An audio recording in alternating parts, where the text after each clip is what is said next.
Hello, in this video I want to show you how to fix the problem when you have stable internet connection, but you cannot use any network related apps like a Google Play Store or browsers in ZTE Blade A53 Pro. And to do this, first let's open our Google Play Store. Right here, if we try to find something like this, let's just select any random app and try to install it. So you can see that it's in a pending mode and it will be stuck like this forever. We can cancel it for now and move on to the browser.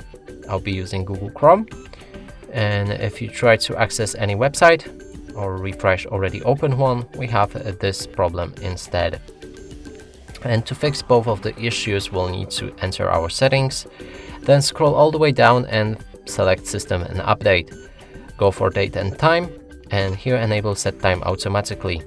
Now both of the issues should be gone. We can download the app normally.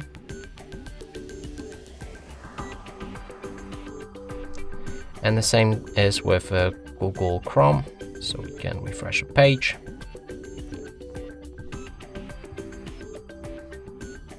And it works fine now. And that's it for this video. Hope you like it. Please consider subscribing to our channel, leave a like and a comment below.